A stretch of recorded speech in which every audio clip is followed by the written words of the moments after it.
Alors, alors, je voudrais vous rappeler, j'ai un petit penchant naturel que vous connaissez, c'est une de mes faiblesses, c'est un goût pour l'histoire. L'objectif de redécoupage territorial en France nécessite qu'on fasse un petit retour historique en arrière. Et en arrière, ça va nous ramener, les gens qui ont plus de 50 ans dans cette salle se rappellent que quand on était à l'école primaire, il y avait des cartes comme ça qui étaient des cartes de Vidal-Lablage, des trucs en carton assez épais. Cette carte représente la France des provinces en 1789, à la veille de la Révolution. C'est très important de comprendre que notre pays est un pays qui s'est constitué au long des siècles. On peut ergoter sur le début de l'histoire de France. En règle générale, les historiens s'accordent à mettre 3 dates en avant. Vercingétorix à Alésia, ça fait 2000 ans. C'est poussé le bouchon un peu loin. 987, l'élection de Hugues Capet au trône. Ça, c'est le bouchon pas très loin. C'est l'arrivée des Capétiens. Je signale au passage, je renvoie à ma conférence sur l'histoire de France, que pourquoi est-ce que Hugues Capet est monté sur le trône et que ça a été la fin des Carolingiens? C'est parce que c'était son oncle qui normalement devait monter sur le trône, sauf que l'oncle avait prêté serment aux Ottoniens, c'est-à-dire au Saint-Empire romain germanique, c'est-à-dire à l'Europe. Et les aristocrates du royaume ont dit on ne veut pas que la France soit assujettie à une puissance extérieure, et donc ils ont porté sur le trône Hugues Capet qui avait refusé l'allégeance au Saint-Empire romain germanique. C'est bien de ça que naît la dynastie capétienne. Et puis entre les deux, en gros, les historiens, ici, c'est le baptême de Clovis, 496 après Jésus-Christ. Donc notre pays, en gros, a 1500 ans d'âge. Et notre pays s'est constitué par une accumulation de victoires ou de mariages, de mariages plus ou moins diplomatiques, et qui ont permis que le petit royaume de France, la France, vous savez ce que c'est la France? La France, c'est le pays des Francs. Et la France, en fait, ça désigne ce qu'il y a au nord de Paris, le pays de France. C'est là où s'était installé, justement, Clauvec, qui, quand il s'est fait baptiser, il a pris le nom romanisé de Clovis. Il y avait notamment Soissons, c'était là où il y avait des débris de l'armée romaine. En 476, c'est la fin de l'Empire romain. Le grand chef Ostrogo-Odoacre à Rome va voir le dernier empereur, qui s'appelle Romulus, il a 16 ans. Il lui pique ce qu'on appelle les régalia, là, le globe crucifère et puis le sceptre. Il dit on va envoyer ça à Constantinople, c'est terminé, moi je veux plus ici d'empereur. Romulus, là, un peu en travers de la gorge, c'est le dernier empereur romain. C'est assez amusant de savoir que l'histoire de Rome a commencé par Romulus et se termine par un autre Romulus. Enfin, Odoacre a été sympa. Le dernier empereur romain a terminé sa vie à Capri. D'où la chanson de Hervé Villard, Capri, c'est fini. Alors, lorsque la France s'est constituée, c'est une accumulation à partir de Clovis. Il s'instille, c'est le pays de France qui a donné, oui, j'ai oublié de dire, Roissy en France, par exemple. L'aéroport de Roissy en France, ça veut dire Roissy dans la plaine de France, c'est ça. Alors, à partir de ça, l'histoire de France, c'est un roi qui progressivement étend son domaine à l'échelle de la France que nous connaissons. Il l'étend par le mariage, par la guerre, par des batailles, par des liens de suzeraineté à vassaux. Il faut absolument se retirer de la tête une idée fausse qui serait de croire que le roi de France avait tout pouvoir. C'est totalement faux. Au contraire, la France, elle était percluse de divisions. La France était divisée en provinces. Il y avait des grandes provinces. Par exemple, il y avait la Bretagne, il y avait le Languedoc, il y avait la Bourgogne, la Champagne, il y avait la Guyenne, la Gascogne, qui étaient des grandes provinces, la Normandie. Et puis il y avait des petites provinces. Il y avait le Roussillon, après le traité des Pyrénées de 1659. Il y avait le comté de Foix, le Béarn, l'Aunis, la Saintonge, l'Angoumois, le Nivernais, l'Artois. Donc déjà, il y avait une très grande disparité dans les superficies. Deuxièmement, ces provinces avaient eu des histoires différentes et avaient des droits coutumiers extrêmement différents. C'est-à-dire que les Français, ils étaient tous sous la assujettie, ils étaient les sujets de Louis XV, par exemple, mais selon qu'ils vivaient dans telle ou telle province, les lois, les impôts, les mesures étaient différentes. Vous aviez, dans certains cas, la livre Pour le poids, la livre de l'Artois, qui n'avait même pas du tout le même poids que la livre de Languedoc. Voilà. Quand on passait d'une province à une autre, on devait d'ailleurs payer un octroi, payer une espèce de droit de douane quand on passait. Voilà ce qu'était la France de l'Ancien Régime. Ajoutons-y deux autres choses encore. Il y avait des récriminations, parce que le peuple gaulois est toujours le champion des récriminations. Et donc, quand il s'agissait d'écouter les récriminations des Français, il se tenait dans chacune de ces provinces une réunion de délégués, souvent d'ailleurs des aristocrates ou des membres du clergé, ils n'étaient pas vraiment élus, ils étaient un peu autoproclamés. Ils représentaient tel ou tel pays, et ils se réunissaient dans ce qu'on appelait les États. Il y avait, par exemple, en 1759, je crois, Louis XV va à Rennes pour assister aux États de Bretagne. Là, il a les doléances des Bretons. Il y avait les États de Languedoc, les États de Guyenne, les États de Champagne, voilà. Et puis, quand il y avait vraiment des gros problèmes au niveau national, eh bien, c'était arrivé quelques très rares fois. Le roi de France convoquait l'ensemble des délégués pour savoir ce qu'ils en pensaient. On appelait ça les États généraux. Les derniers États généraux qui s'étaient tenus, c'était en 1587 au château de Blois par Henri III. Et encore après, les tout derniers États généraux qui s'étaient tenus, c'était en 1614 par Louis XIII, 4 ans après la mort de son papa Henri IV. Et puis depuis, il n'y avait plus rien eu. Entre-temps, Louis XIV avait pris le pouvoir et avait essayé de mater un autre élément absolument important qu'il faut avoir à l'esprit pour bien comprendre ce qu'était la France et ce qu'est la France. Je ne vous parle pas de ce qui se passe au Guatemala, je vous parle de ce qui se passe en France il y a 250 ans. Or, les historiens savent que 250 ans, ça fait 8 générations, c'est encore tout à fait prégnant dans les esprits.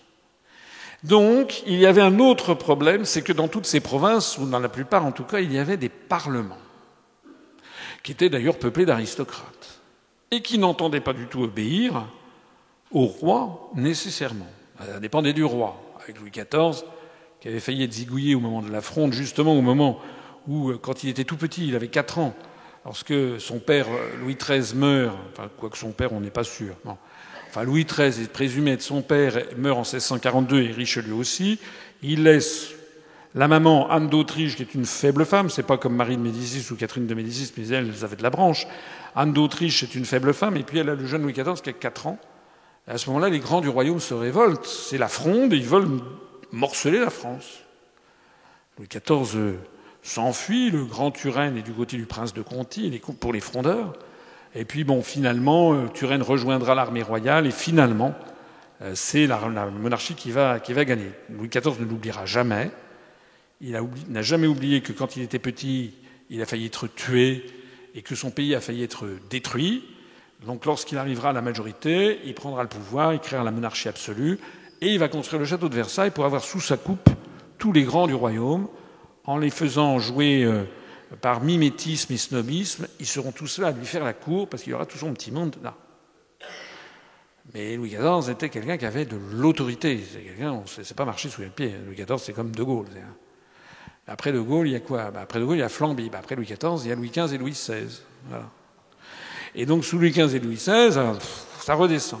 Donc, lorsqu'un roi prenait un édit royal sous la monarchie, cet édit devait être ensuite avalisé par les parlements. Si ce sujet vous intéresse, je vous conseille de lire un livre qui est très intéressant et très persifleur, comme son auteur, Voltaire, l'histoire du Parlement de Paris. Vous en apprendrez de belles sur les problèmes que les rois de France ont constamment eus avec, par exemple, le Parlement de Paris, qui faisait la vie dure au roi, qui n'acceptait pas de transcrire l'édit royal. C'est comme les directives européennes prises par la Commission qui doivent être transcrites en droit national par l'Assemblée nationale. Donc ça, c'est 1789. On avait donc une France avec des provinces. Ici, ce qui est en blanc, c'était des territoires qui n'étaient pas encore français, c'est-à-dire le comtat venessin où nous sommes, qui était donc un État de l'Église, et puis la Savoie et le comté de Nice, qui seront rattachés à la France avec le traité de Turin de 1860, après l'accord entre Napoléon III et Cavour à Plombières, vous savez, dans les Vosges, lorsque Napoléon III a dit « on va aider l'unité nationale italienne sous la maison de Savoie, et Victor Emmanuel de Savoie nous donnera à la France ses agrandissements territoriaux ». Alors, comme vous le savez, Louis XVI, la situation est tellement dramatique en avril 1789 qu'il se résout à rassembler les États généraux. Il fallait remonter à 1614. Un truc qui se réunissait tous les 170 ans, c'était quand même pas souvent. Louis XVI ne se rend pas compte du tsunami qu'il va provoquer. Parce qu'il a convoqué les États généraux, il pensait benoîtement que c'était comme à Blois ou à Paris au Louvre, que ça allait se tenir, là ça c'est à Versailles. Sauf que cette fois-ci, le monde a changé, et puis c'est, vous savez, le fameux serment du jeu de paume, et le tiers-État mené par Mirabeau qui dit « On arrête de s'appeler États généraux, c'est un coup d'État, hein. On va prendre le nom d'Assemblée nationale, et maintenant on va siéger nous-mêmes, autant de fois qu'on le veut, et ce n'est plus le roi qui nous convoquera. » Et Louis XVI est mis devant le fait accompli. C'est le début de la Révolution française. Vous savez que le 14 juillet 1789, il s'est passé un petit truc, c'est-à-dire la prise de la Bastille. Il n'y avait pas grand monde à la Bastille, mais en termes symboliques, c'est énorme, parce que c'est l'absolutisme royal qui s'effondre. Vous savez peut-être pas que 2 jours après, le comte d'Artois, qui est le dernier des 3 frères, ça sera le futur Charles X, c'est un type d'extrême droite, le comte d'Artois fuit Versailles avec Louis de Condé, passe en Allemagne et commence à ameuter les cours d'Europe en disant qu'il faut aller mater ce qui est en train de se passer en France. Nouvelle preuve, je l'ai souvent dit, je vous renvoie à ma conférence sur l'histoire de France, l'Europe a toujours été un principe réactionnaire dans notre histoire et tout ce qui est venu du reste de l'Europe a toujours voulu mater la volonté du peuple français. L'histoire ne se répète jamais, mais elle bégaye tout le temps. C'est exactement encore ce qui se passe à notre époque. Donc, les émigrés, comme on va les appeler, ils vont à Coblence, les émigrés de Coblence commencent à essayer d'ameuter les cours d'Europe. Et puis, dans l'été 1789, l'automne, la France bascule dans l'anarchie. Les gens, les villageois, se précipitent sur les châteaux, fracassent tout, entrent, pillent, détruisent, etc. Les aristocrates, ceux qui ne sont pas pendus au Écourt, s'enfuient en Allemagne. Tout le pays entre en anarchie. La France est en pleine dégringolade, en pleine anarchie. À ce moment-là, les révolutionnaires à Paris commencent à prendre un petit peu peur, et notamment ils ont peur de l'arrivée des troupes européennes. Et puis ils sont poussés par un mouvement politique parce que la Révolution française, conformément au génie national des Français, dont parlait déjà Jules César, du temps des Gaulois, nous sommes un peuple égalitariste. Les Français, ce qu'ils recherchent d'abord et avant tout, c'est l'égalité. C'est donc une révolution égalitariste qui se met en place. Et c'est alors que les dirigeants révolutionnaires vont prendre une décision qui va stupéfier le monde. Ils décident de briser les féodalités. Ils ne veulent plus qu'il y ait des parlements de province avec des aristocrates qui s'opposent au pouvoir central, parce que du temps où c'était le roi, ça les faisait rigoler, mais maintenant c'est plus le roi, c'est eux qui sont en train de prendre le pouvoir.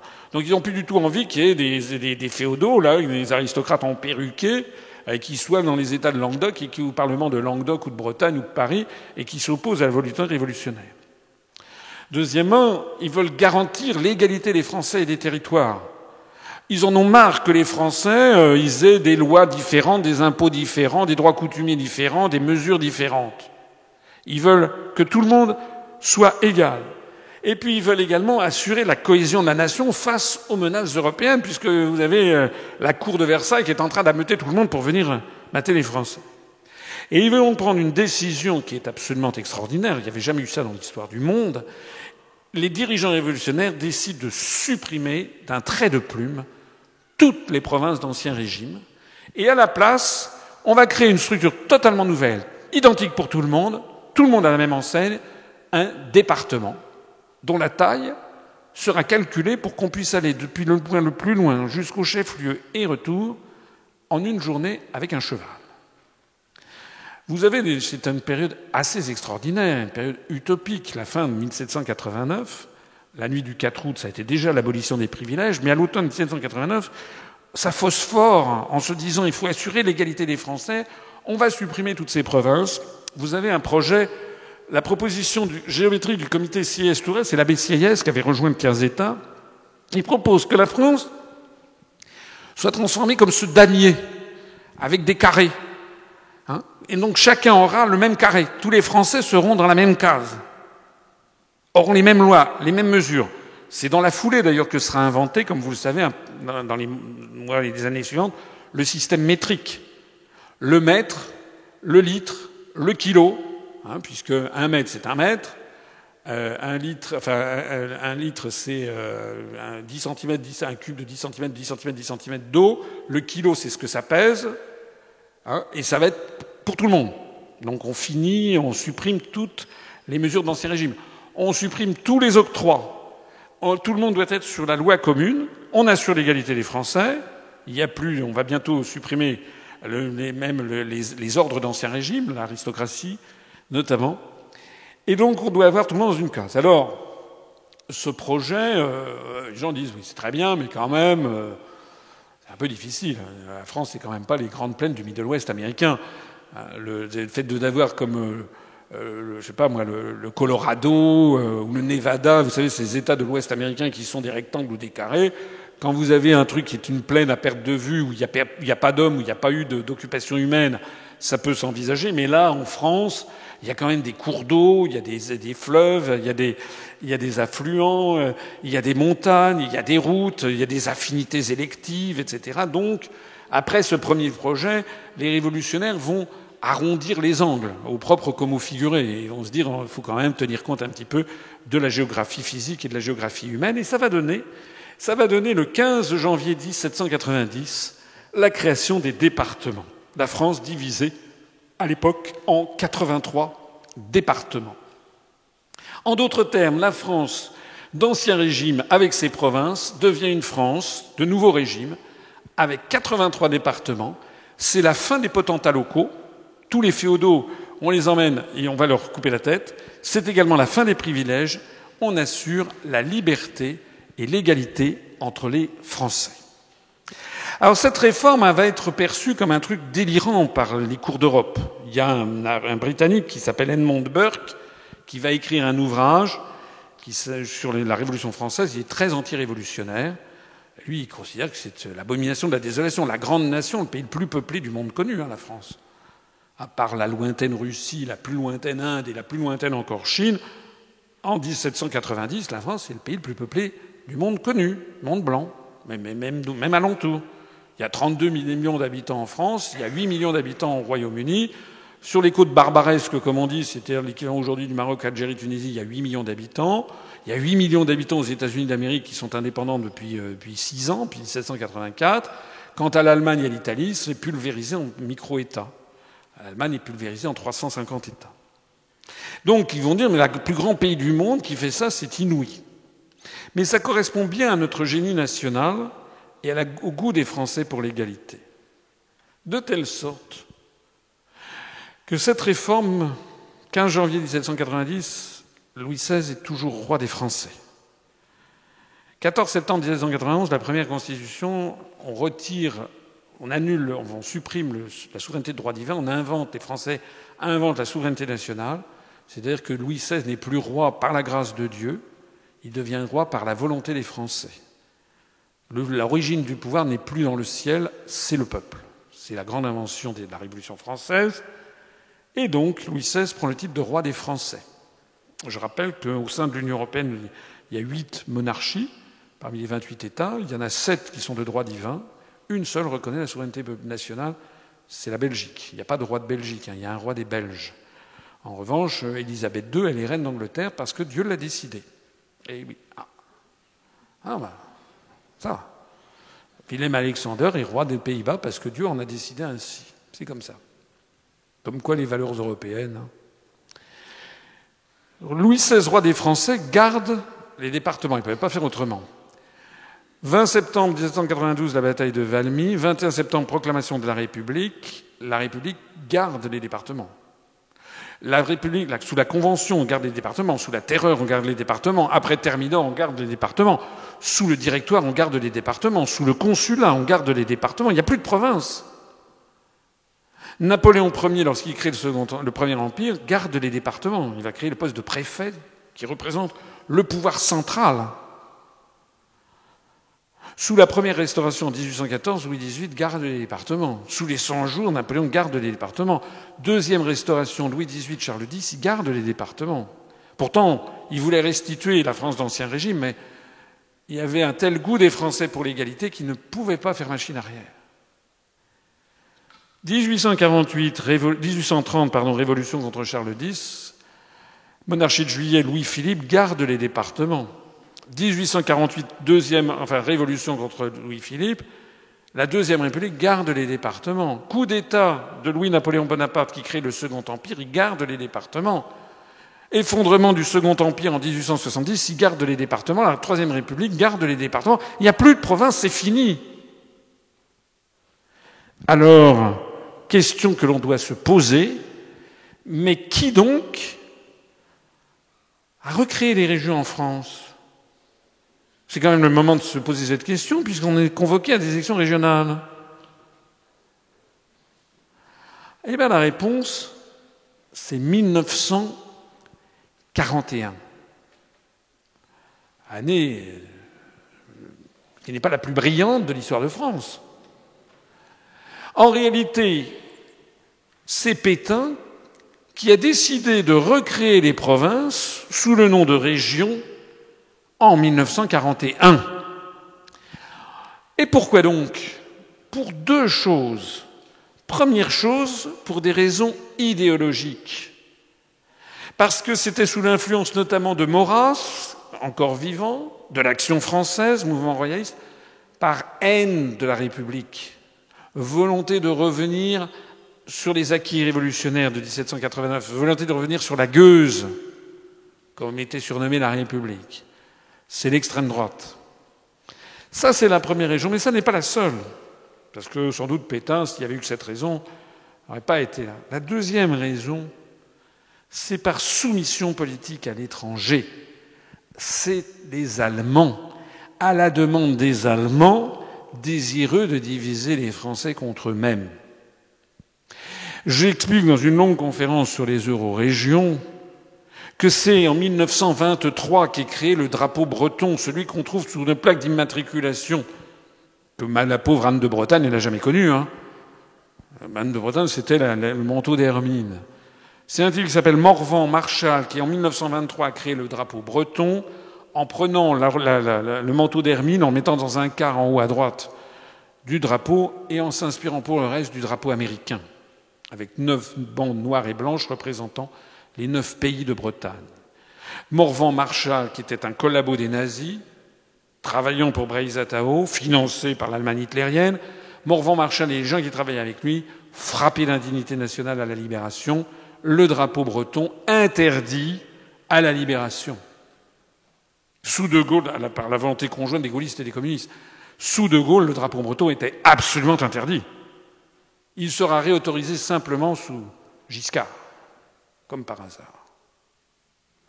Les Allemands et l'Allemagne nazie avaient mis la main carrément sur l'Alsace, finançaient les mouvements indépendantistes et demandent à Pétain, poussent Pétain à créer des régions. Créer des régions, donc notamment Bourgogne-Franche-Comté, ce que Flamby est en train de nous resservir, notamment la Bretagne ou la Normandie. La Normandie, le plein exercice, comme Flamby nous le ressort.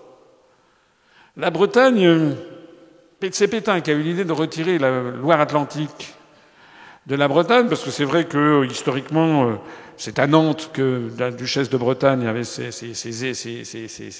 établissement. Mais d'abord, il y a toujours eu une animosité entre Rennes et Nantes. Et Pétain, probablement, comme d'habitude, essayait de jouer la chèvre et le chou. Donc il avait un pistolet sur la tempe. Il fallait bien donner satisfaction aux Allemands, mais il se doutait que c'était quand même pas très très bien. Les gens qui connaissent l'histoire de France se méfient de la régionalisation et du retour aux provinces. Parce que toute notre histoire montre que c'est le doigt dans l'engrenage qui peut nous mener à la fronde et à l'explosion du pays. Figurez-vous que l'Allemagne a perdu la guerre, que Pétain a été arrêté, il a été traduit en jugement, condamné à mort, comme vous le savez, gracié par De Gaulle, il a terminé sa vie à l'Île-Dieu. De telle sorte que, après la Seconde Guerre mondiale, les Français ont retrouvé leur département, sans les régions, comme depuis 1790. En 1941, toujours à la demande à la fois de l'extrême droite et des autorités allemandes, Vichy se déclare favorable à l'enseignement des langues régionales. Toujours l'objectif étant de diviser les Français. Il faut bien comprendre que pour les puissances alentours, notamment les Allemands et les Anglais, la France est un problème. La France, c'est un pays uni, et c'est l'unité nationale par la Révolution française qui a fait de la France napoléonienne. C'est la mainmise de Louis XIV après Richelieu sur la France qui a fait de la France du grand siècle. La France a toujours été grande lorsqu'elle a été unie. Donc les autres, ils veulent quoi? Ils veulent la désunir, bien entendu. Richelieu, qui est l'un des plus grands hommes d'État français, pendant la guerre de 30 ans qui commence en 1618, qui se termine en 1648, il meurt en 1642, il n'aura pas pu voir tout à fait son œuvre, c'est Mazarin qui le poursuivra, mais Richelieu a eu une politique déterminée qui était de pulvériser l'Allemagne. De telle sorte que ce qu'on appelle les traités de Westphalie, notamment à la paix de Münster, les Allemagnes ressortiront, il y aura 350 entités étatiques. Des petits évêchés, des villes libres, des principautés, etc. Ça, c'est le legs de Richelieu. C'est parce que Richelieu a unifié la France et qu'il a pulvérisé l'Allemagne que la France du grand siècle est devenue la première puissance du monde. C'est parce que les révolutionnaires, en 1790, ont supprimé les provinces et ont unifié la France que la France est devenue la France de Napoléon et qu'elle est devenue la première puissance du monde. Je peux vous dire que les Allemands n'avaient jamais oublié ça. Bismarck, qui est un des grands génies de l'histoire aussi, quand il a unifié l'Allemagne, il n'a eu de cesse que d'essayer de diviser la France. Et Hitler et ses conseillers aussi. Pour diviser la France, on essaie de lui faire créer des provinces et on essaie aussi de susciter le retour aux langues régionales. Au début de l'année 1941, Pétain, chef de l'État, reçoit une requête écrite par les membres de la Société d'études occitanes et le Félibrige, qui est une association qui milite pour la Languedoc, qui loue les projets régionalistes de Pétain, bien entendu, et qui l'enjoint de tenir compte de la diversité linguistique de la France, tiens donc, dans son découpage des provinces pour faciliter l'étude de la Languedoc à l'école. Et Pétain, le 8 septembre 1941, va écrire à la veuve de Frédéric Mistral. Frédéric Mistral, c'est un petit peu le pape de l'Occitanie, de la Languedoc. Pétain rend hommage à Frédéric Mistral, présenté comme un sage, loue l'attachement à la petite patrie. On va promouvoir Xavier Valave, qui est un félibre ardéchois, qui devient commissaire aux affaires juives, et qui, en fait, à la fois veut promouvoir la langue doc en France, mais aussi se plie tout à fait aux desiderata de l'Allemagne nazie. De même que Morvan Marshall et les gens qui entoureront la rue Breizatao développent l'idée que la Bretagne n'est pas française, qu'en fait c'est un pays celte, et que il se coule dans le moule de l'Europe nouvelle et antisémite du Troisième Reich. Alors tout ceci disparaît donc en 1945 et va réapparaître après la Deuxième Guerre mondiale. Mais petit à petit, en 1952, le commissaire au plan s'appelle Jean Monnet. Vous voyez qui c'est? Son successeur, Étienne Hirsch, sur les suggestions de Jean Monnet, va créer 21 régions de planification. On va reprendre le découpage de Pétain, plus ou moins. En 1961, elles sont transformées en 21 circonscriptions d'action régionale. Ce sont des circonscriptions d'action, ça reste encore très flou. En 1969, De Gaulle, qui cherche une voie de sortie, fait un référendum où il a tellement de pression tout autour de lui qui lui disent qu'il faut régionaliser la France, qu'il va dans cette direction. Mais en fait, il cherche surtout à être évincé du pouvoir. Donc il en profite pour faire une réforme, proposer une réforme du Sénat, c'est-à-dire la suppression du Sénat. En fait, il fait c'est un peu une réponse du berger à la bergère, parce que ce sont les féodaux du royaume, qui sont les partis politiques, ou bien les membres des conseils généraux, ici ou là, qui sont très présents au Sénat, qui veulent renouer avec la régionalisation. De Gaulle voit ça avec beaucoup d'inquiétude, pas d'inquiétude, mais de méfiance. Et il se dit, on va créer ça, mais en même temps, je vais supprimer le Sénat. En fait, il cherche à se faire évincer. Il est battu, il quitte le pouvoir. Et en 1972, c'est Georges Pompidou qui va créer les établissements publics régionaux. Et pourquoi il crée des établissements publics régionaux? C'est-à-dire un échelon administratif Parce que Pompidou, il connaît son histoire de France. C'est un normalien. Normal supplétre. Il est très bon comment dirais-je, en latin, en grec, en français, mais aussi pour faire normal sup, il faut bien connaître son histoire de France. Et Pompidou, à la fois, cède aux campagnes incessantes qu'il y a sur la création de régions, mais il y va du bout des lèvres. Il ne veut pas que ce soit des collectivités territoriales.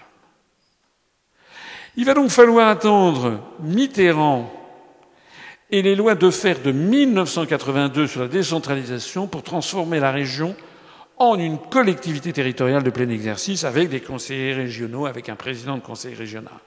Et il va falloir attendre 1986 pour avoir la première élection des conseillers régionaux au suffrage universel. Nous avons donc des départements qui existent depuis 1790, depuis 225 ans, qui correspondent aux soucis des Français d'égalité. Les Français aiment bien leur département. C'est l'égalité des territoires, l'égalité du peuple français devant la loi. Vous avez le préfet qui est là pour faire régner l'ordre républicain, que l'on soit au nord, au sud, à l'est ou à l'ouest, tout le monde sous la même loi. Ça, c'est ce que veulent les Français.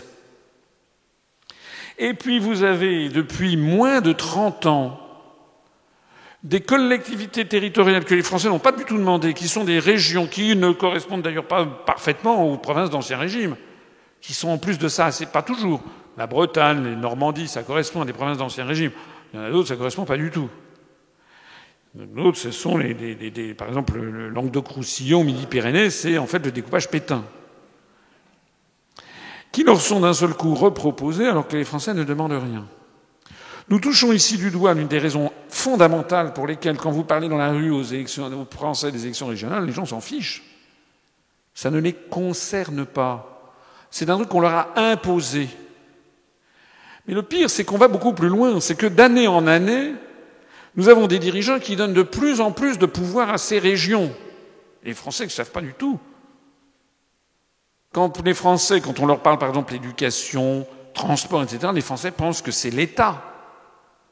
En France, les gens, et ça ne remonte pas à la Révolution, ça remonte à Hugues Capet. Les Français veulent de l'État. C'est l'État qui régule en France la vie publique et la vie politique. Et on veut de force leur fourguer une France de nature fédérale. On veut en fait imiter l'Allemagne fédérale ou les États-Unis d'Amérique, alors que nous n'avons pas du tout eu la même histoire. On veut hétérogénéiser de force le peuple français qui ne demande qu'une chose, c'est d'être un peuple unitaire. C'est d'ailleurs là qu'il a eu les plus grands moments de gloire, que ce soit sous Louis XIV, ou que ce soit sous Napoléon, ou que ce soit en 1914-1918. Et puis, voilà qu'en 2016, François Hollande crée les régions XXL en réduisant le nombre à 13 en France métropolitaine sans demander l'avis des Français. Et en mettant vent debout les gens, parce que les Alsaciens estiment n'avoir aucun rapport avec les Champenois.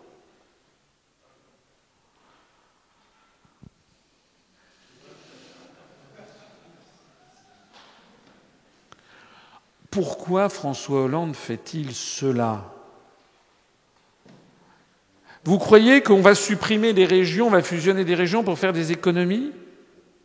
C'est pas vrai. Il n'y a pas un poste de conseiller régional qui a été supprimé. Il y en a même qui ont été créés. Il y en a 2. Dans les premiers, d'ailleurs, on a une petite erreur sur notre acte. On a dit qu'on avait 1969 candidats. En fait, on en a 1971. Parce que dans les premiers comptes qu'on avait faits, on s'était aperçu qu'il y avait 1969 conseillers régionaux. Et quand on a refait les comptes, on s'est aperçu, au moment du dépôt des listes, qu'il avait fallu 1971 parce qu'il y a eu 2 conseillers régionaux de plus qui ont été créés en région Rhône-Alpes-Auvergne, notamment du fait que Lyon est devenu maintenant une métropole. Il va donc y avoir le même nombre de conseillers régionaux, même un peu plus. Le même nombre de présidents. Les présidents des régions fusionnées, ils deviennent présidents délégués, avec les mêmes appointements, les mêmes émoluments, les mêmes voitures, avec le tableau de bord en loupe d'orme et les sièges en cuir profond.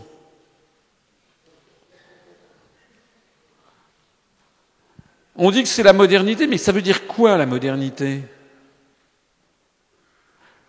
La Suisse a 26 cantons qui sont moitié moins peuplés que les départements français. La Suisse ne va pas supprimer des cantons qui remontent à 1214. La Suisse, je le rappelle, est le pays le plus riche d'Europe. celui qui n'est ni dans l'Union européenne, ni dans l'euro, ni dans l'OTAN. Et les Suisses sont extrêmement jaloux, et ils ont raison, de leur histoire et de leur tradition. Parce qu'on est bien dans la vie que si on est à l'aise avec sa propre histoire.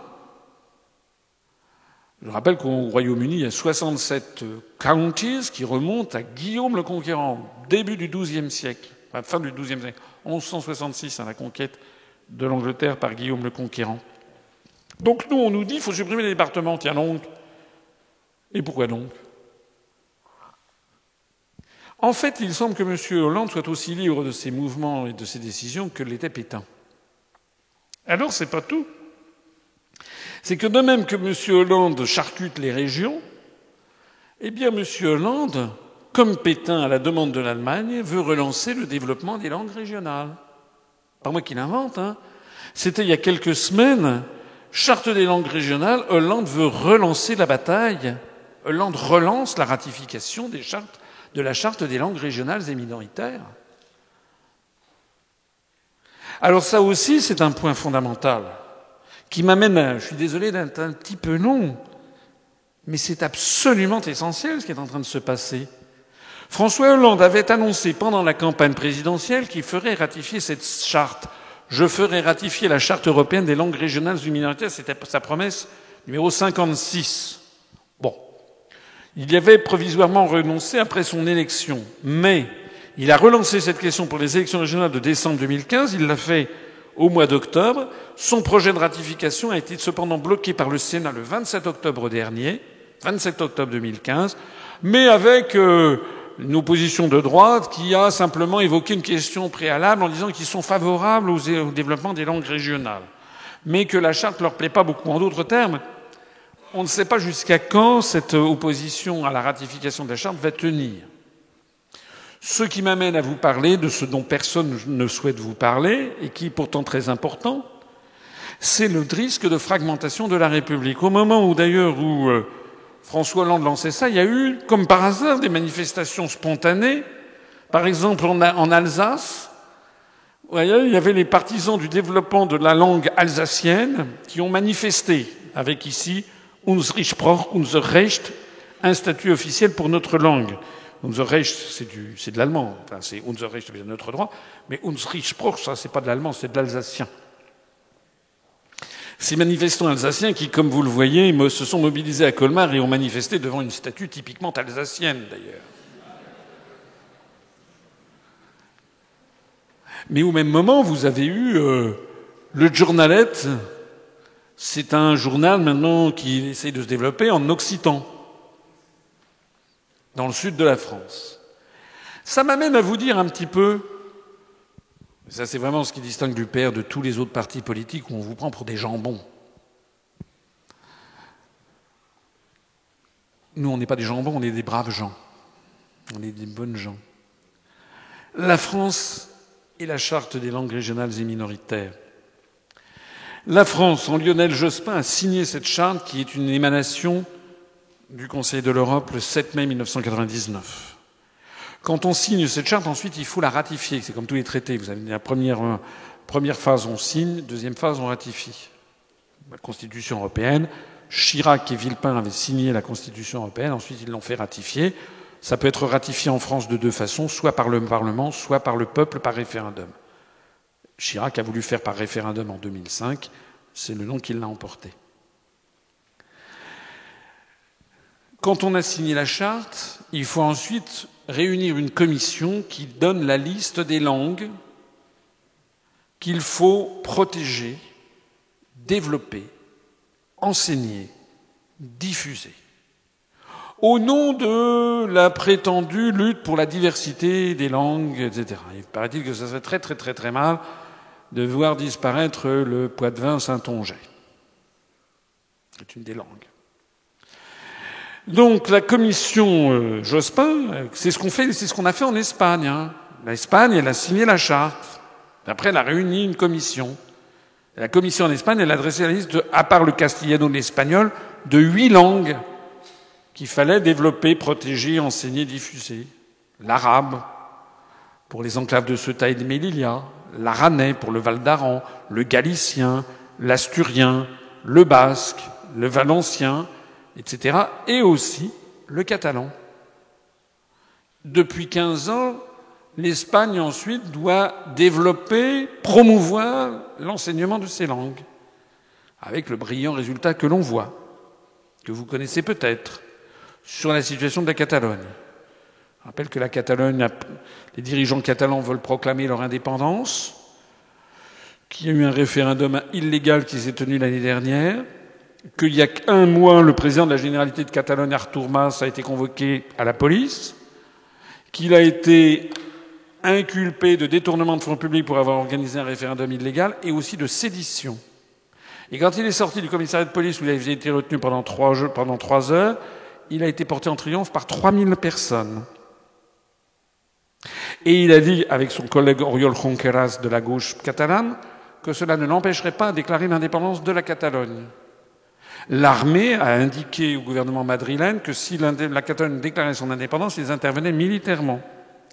Et tout ceci vous est caché, mais la Cour constitutionnelle de Madrid a décrété, il y a une dizaine de jours, qu'elle donnait par avance le feu vert à des tirs à balles réels par l'armée contre les indépendantistes catalans.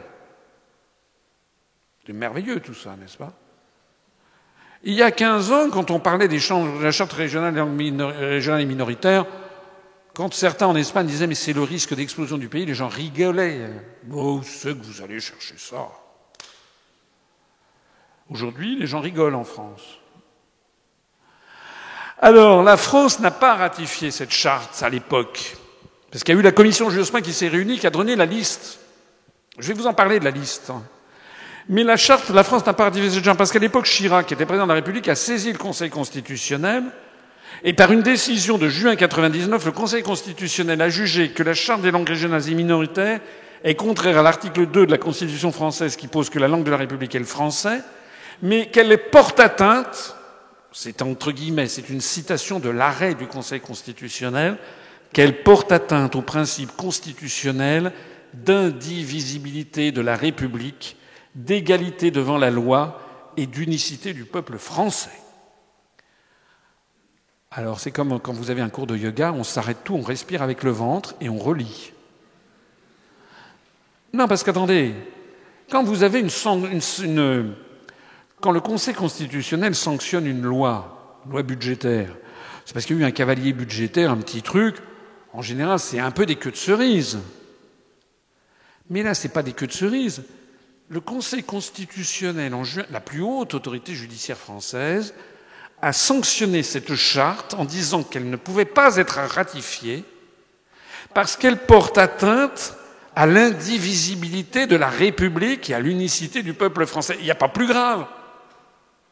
Ça veut dire l'explosion de la France. Ça veut dire la fin d'un pays de 1500 ans d'âge. C'est ça que ça veut dire. Alors, il y a une suite à ça.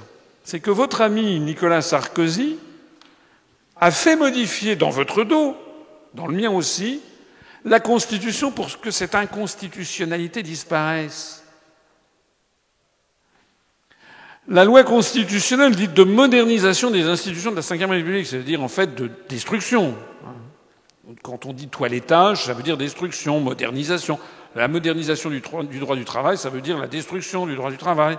C'est la novlangue européiste, ça. La loi constitutionnelle de modernisation des institutions de la Ve République, votée en juillet 2008 par la procédure du Congrès, à l'insu des Français, par un petit frichti fait entre l'UMP, le MoDem, les Verts et le PS, qui obéissent tous au même maître, a ajouté un nouvel article 75 alinéa 1 à la Constitution, celle de De Gaulle de 1958, qui ne comprenait pas cet article 75 alinéa 1, qui pose que les langues régionales appartiennent au patrimoine de la France. De telle sorte que si il y avait un président de la République qui voulait faire ratifier la charte, que quelqu'un saisisse le Conseil constitutionnel, le quelqu'un en question ne pouvant être que le président de la République lui-même, le président du Sénat, le président de l'Assemblée nationale, ou 60 députés et sénateurs, donc ce serait 60 sénateurs, le Conseil constitutionnel ne pourrait probablement plus prendre la même décision qu'en juin 1999, parce que certes, il y a l'article 2 qui pose que la langue de la République est le français, mais maintenant, vous avez l'article 75 alinéa 1 qui pose que les langues régionales appartiennent au patrimoine de la France. Si vous y réfléchissez bien, ça veut dire que M. Sarkozy a donc pris les mesures nécessaires pour qu'on puisse ratifier une charte, un traité international, dont le Conseil constitutionnel avait dit qu'il était contraire à l'indivisibilité de la République et à l'unicité du peuple français. Ça s'appelle de la haute trahison. Ni plus ni moins. Alors, en France, la ratification de la Charte des langues régionales fait l'objet d'une propagande menée sans relâche par les militants régionalistes, appuyés par le Parti socialiste et les écologistes, alliés aux autonomistes en diverses régions comme la Bretagne. Il faut savoir qu'actuellement, le ministre de la Défense, M. Le Drian, fait alliance avec l'UDB, l'Union démocratique bretonne, qui milite pour l'autonomie de la Bretagne, pour pas dire davantage. M. Le Drian a dit, d'ailleurs, il y a quelques jours, qu'il préférait, s'il était élu, ce qui est possible, même assez probable, eh bien, il préférera être président de Bretagne plutôt que ministre de la Défense. Pardon ? Il ne sera pas président de Bretagne, il est président du Conseil régional de Bretagne. Les enjeux réels de la ratification ne sont jamais clairement posés, parce que les Français, ils sont braves. Les Français, dans leur immense majorité, pensent qu'il s'agit de défendre les petites langues contre les grandes. Allez, ils vont faire leurs crêpes, et puis il y a une dame en bigoudaine qui fait des crêpes, et puis elle dit 3 mots en breton. C'est sympathique. Mais oui, c'est comme ça que les Français y voient les choses. Oh, ça, où c'est que vous allez chercher ça ? En réalité, 3 informations essentielles sont occultées. Première information, l'idée de la charte est d'origine nazie. Deuxième information, la charte a été conçue dès l'origine comme une arme de guerre contre les États-nations. Troisième information, ratifier la charte, c'est s'engager dans une mécanique non négociable. Quand je dis d'origine nazie, c'est qu'elle a été concoctée par la Föderalistische Union Europäische Volksgruppen, c'est-à-dire l'Union fédéraliste des communautés ethniques européennes, groupe de pression issu de l'Allemagne nazie, qui mène depuis longue date une stratégie de destruction des États-nations au Conseil de l'Europe. Et d'ailleurs, d'une destruction qui, comme vous l'allez voir, touche les pays d'Europe de façon totalement différente. Mais avant de vous montrer le fin mot de l'histoire, je voudrais vous expliquer ce que la commission Jospin avait mis au jour. Quelles sont les langues recensées par la commission sur le territoire de la République française si nous ratifions cette charte qu'il faudra développer, promouvoir, enseigner, diffuser sur les radios, les télévisions, utiliser dans la langue administrative? Combien, à votre avis? 2, 3, 4? Non. 25 langues. Le dialecte allemand d'Alsace et de Moselle, le basque, le breton, le catalan, le corse, le flamand occidental, le franco-provençal, le gascon, le languedocien, le provençal, l'auvergnat-limousin, l'alpin dauphinois, le franc-comtois, le wallon, le picard, le normand, le gallo que l'on parle dans la région de Rennes, le poitevin-saintongeais, le bourguignon-morvandiau, le lorrain, le berbère, l'arabe dialectal, le yiddish, le romani-chib et l'arménien occidental. Voilà la réalité de la situation. De telle sorte que si l'on ratifie cette charte, et c'est ce qu'a voulu faire François Hollande, est-ce que vous vous rendez compte que dans la situation où la France se trouve, oui, le français serait en plus, ça c'est les langues qu'il faut développer. Est-ce que vous vous rendez compte que dans la situation dans laquelle la France se trouve, le président de la République française ne trouve pas de meilleure décision que d'essayer de faire ratifier ce truc qui aurait en fait pour objectif, eh bien, tout simplement, de transformer la France en tour de Babel, prélude à sa dislocation, avec d'ailleurs le développement des régions XXL. Il y a une continuité et une cohérence dans cette politique. Je signale que sous l'empire du Code des collectivités territoriales de 2010, lorsque normalement on fait une réforme des collectivités territoriales, on devait demander l'avis des populations. Sauf qu'en 2013, les Alsaciens ont dit non à la suppression des départements d'Alsace, Bas-Rhin et Haut-Rhin, et à la transformation de l'Alsace en une collectivité territoriale unique. Depuis lors, il y a eu un amendement, l'amendement Guémard, voté par le Parti socialiste et les Républicains, qui fait qu'on ne demande plus l'avis des populations.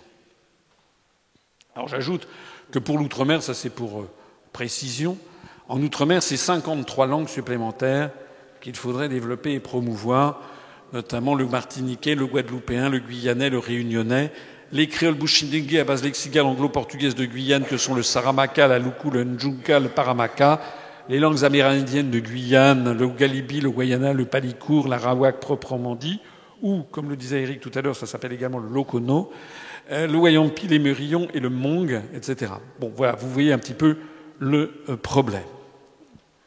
On en arrive ainsi à la conclusion de tout ça. Et reconnaissez que nous sommes le seul mouvement politique à le dire. Vous trouverez ça en raccourci, il y a 3 lignes, avec une infographie au dos de notre profession de foi.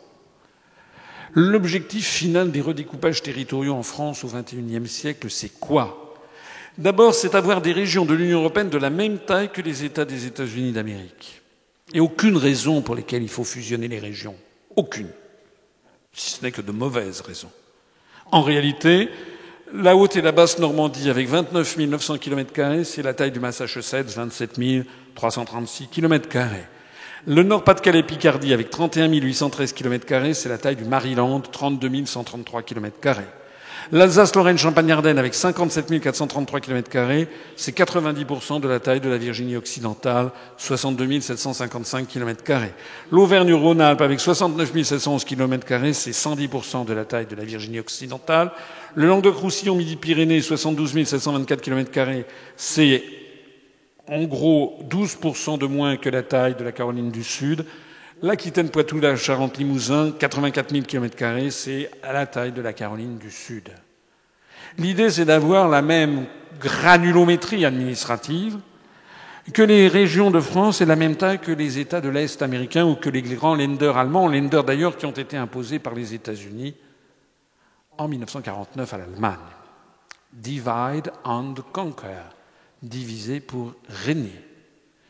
Le deuxième objectif, c'est supprimer les départements auxquels les Français sont si attachés pour les raisons que je vous ai longuement exposées depuis 1790, parce que c'est ce qui assure l'égalité entre les Français.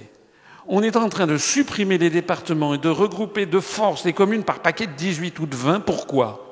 Eh bien parce qu'aux États-Unis, il y a des comtés. Les comtés, ils sont plus grands que nos communes et plus petits que les départements. Et il s'agit d'avoir la même taille que les comtés américains. Et si au passage, on peut en profiter pour détruire l'homogénéité du territoire français et l'unicité du peuple français, c'est encore mieux pour les concepteurs de toute cette affaire. Vous avez ici la taille, une description de l'État du Montana avec ses comtés. Et vous avez ici la région Braise, Bretagne, devenue indépendante. D'ailleurs, je suis allé faire cette conférence, enfin une conférence plus longue, la vraie conférence sur les eurorégions. Ça, c'en est simplement qu'un morceau. Je suis allé à Lorient, enfin à Port-Louis, il y a quelques semaines, il y a 15 jours. En revenant, j'ai vu les trains express régionaux. C'est plus écrit qu'en breton, hein, c'est Braise. Il n'y a plus de drapeau français. Moi, je connais bien la Bretagne. J'ai un quart de sang breton. C'est pareil, ce qui me donne mon côté têtu. J'avais 4 grands-parents. Un du Loiret dont je tire le nom. Mon ancêtre François Asselineau a signé le cahier de doléances du village de Saint-Denis-de-l'Hôtel le 21 avril 1789. Comme quoi j'ai de la branche. Un autre grand-parent, c'était la Haute-Saône. Un autre grand-parent, c'était le Tarn, et le dernier, c'était le Côte-d'Armor. J'ai passé beaucoup de ma petite enfance en Bretagne. Et à chaque fois que je vois en Bretagne, et là encore, quand j'y suis allé, il y a une dégradation rapide de la situation. Maintenant, j'en parlais avec notre responsable Jean-François Gourvenec, qui me confirme qu'il n'est plus rare de voir des gens qui disent « on ne veut plus des Français ». D'ailleurs, le mouvement des bonnets rouges a poussé dans cette direction. On explique à travers les provinces que c'est de la faute des Français, de la faute de la République, et qu'il faut d'ailleurs développer les langues régionales, que la République a été très méchante. Il y a des forces qui sont derrière. Hein. Et puis le troisième objectif final, c'est de disloquer les États-nations, mais pour le profit de qui ? C'est divide and conquer, diviser pour régner. Disloquer les États-nations capables de s'opposer à la domination planétaire d'un empire. de l'empire euro-atlantiste, c'est-à-dire de ça et de ça. C'est-à-dire à la fois d'une nation qui dépense à elle seule pour son budget militaire autant que tous les autres pays du monde réunis, à peu près 45% du budget militaire mondial est payé uniquement par les États-Unis d'Amérique, et par ailleurs toute une oligarchie financière, industrielle, qui en fait tient les allées du pouvoir à Washington. C'est de ça qu'il s'agit. Vous imaginez que la France est déjà bien petite. Mais rappelez-vous, en 2003, la France a dit non à la guerre en Irak. Le discours de Villepin. La France, elle est membre du Conseil de sécurité des Nations Unies. La France, c'est quand même la 5e ou 6e puissance économique mondiale, la 3e puissance nucléaire, la 2e zone économique exclusive. Elle conserve encore quelques très grandes sociétés, très grandes industries, une puissance agroalimentaire quand même encore. La France a la chance d'avoir une langue qui est parlée sur les 5 continents tout le temps, quotidiennement, dans des administrations. Il n'y a que 2 langues au monde, hein. L'anglais et le français, il n'y en a pas d'autres, sur les 5 continents. La France a la chance d'avoir une des langues qui se...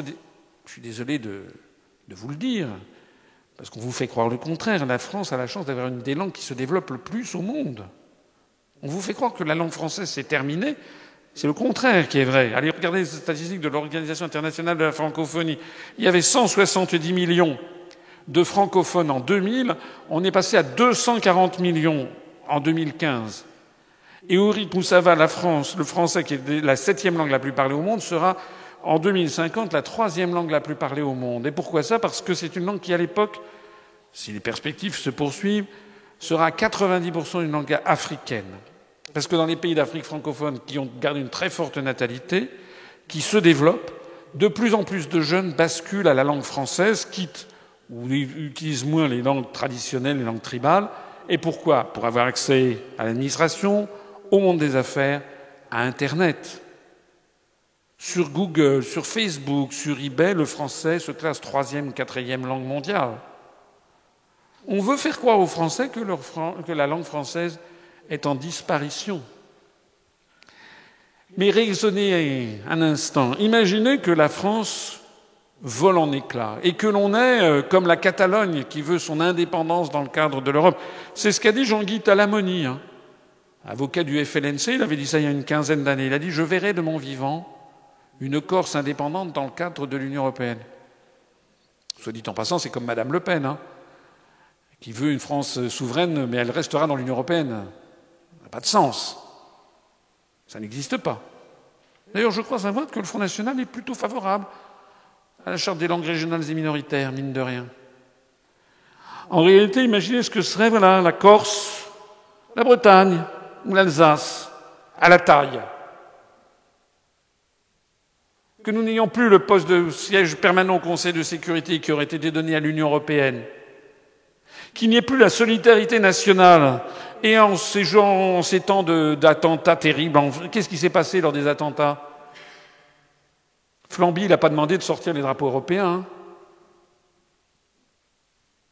Lors des grands drames nationaux, on s'aperçoit qu'il n'y a qu'un seul truc qui tient, c'est la solidarité nationale. Eh oui. Imaginez ce que serait la Bretagne indépendante face à ça. En d'autres termes, face aux mastodontes américains et à l'oligarchie financière euro-atlantiste, que pourrait donc faire une Bretagne indépendante dans le cadre de l'Europe, une Corse indépendante dans le cadre de l'Europe, une Alsace indépendante dans le cadre de l'Europe, une Bourgogne-Franche-Comté indépendante dans le cadre de l'Europe, un Languedoc-Roussillon, Midi-Pyrénées, je ne sais pas, il paraît que ça va s'appeler Pyrénées-Méditerranée dans le cadre de l'Europe. Ceux qui croient devenir libres en militant pour la destruction de la France, en militant pour ces indépendances bidons, sont exactement ce que les communistes de la haute époque appelaient des idiots utiles. Ils sont les jouets des forces qui veulent transformer les Français en esclaves. Et c'est la raison pour laquelle ceci se développe sur tout le continent. Cette perspective de dislocation de la France, ça n'est pas du conspirationnisme. Voici la carte établie par l'European Free Alliance des Verts européens qui propose une Europe des régions ethniques. Eh bien, vous voyez, tout est parfait, c'est exactement ce qui est en train de se passer. C'est une carte qui a 15 ans d'âge. Vous voyez que, dans cette vision des choses, l'Écosse est devenue indépendante. Vous voyez que la Catalogne est devenue indépendante et qu'elle a mis la main sur le département des Pyrénées-Orientales, que d'ailleurs, si vous allez sur Wikipédia, maintenant est appelée Catalunya Nord. Le Pays basque a mis la main sur le département des Pyrénées-Atlantiques.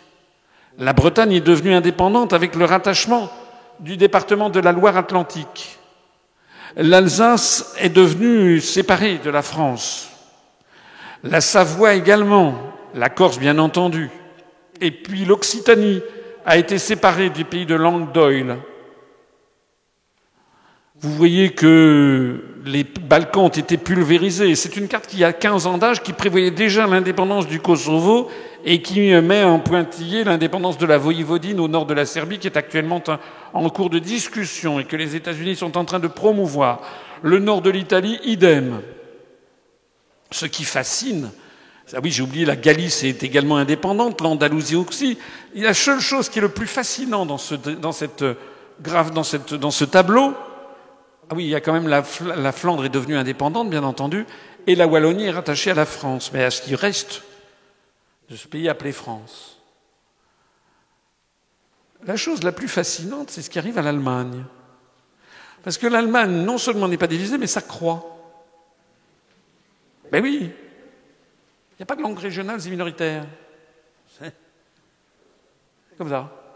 Donc l'Allemagne a mis la main sur la Suisse alémanique. L'Allemagne a mis la main sur Österreich, l'Autriche. Il y a un type qui s'appelait Adolphe en 1938, il avait eu la même idée. L'Allemagne a mis la main également sur la partie occidentale de la République tchèque. On appelle des Sudètes, les Sudètes.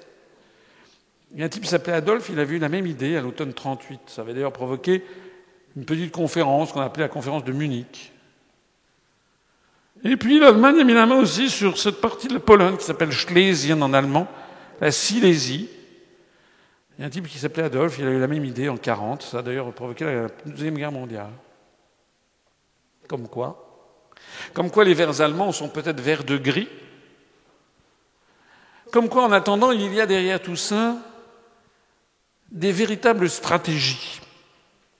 Et comme quoi il est absolument honteux, scandaleux, inconcevable que ces grands choix qui mettent en jeu l'avenir d'un pays appelé France soient décidés dans le dos des Français et qu'aucun parti politique, à part nous, ne tirions la sonnette d'alarme. Je rappelle que ce processus de destruction des États-nations est en cours. Ça n'est pas un fantasme. En Espagne, je vous ai parlé de la Catalogne, le Pays basque. Au Royaume-Uni, l'Écosse. Cameron a été obligé d'organiser un référendum l'année dernière. Les indépendantistes ont été battus, mais il y a quand même eu, je crois, 43% de oui. Et aux élections générales qui viennent d'avoir lieu au Royaume-Uni, vous savez que c'est des élections uninominales à un tour, tous les députés écossais envoyés à Westminster sont indépendantistes. En Belgique, c'est la Flandre qui réclame désormais son indépendance. Et d'ailleurs, l'un des leaders indépendantistes de la Flandre, dans le cadre de l'Union européenne, est M. Van Rompuy, l'ancien président du Conseil de l'Union européenne. Il n'est à noter que ces indépendances sont des indépendances pour rire. En Catalogne, je le montre dans ma conférence sur les eurorégions, le président de la Généralité de Catalogne a commencé à essayer de retrouver... La première chose qu'il a faite, c'est de se rendre aux États-Unis d'Amérique, où il a signé un accord d'État à État avec l'État du Massachusetts.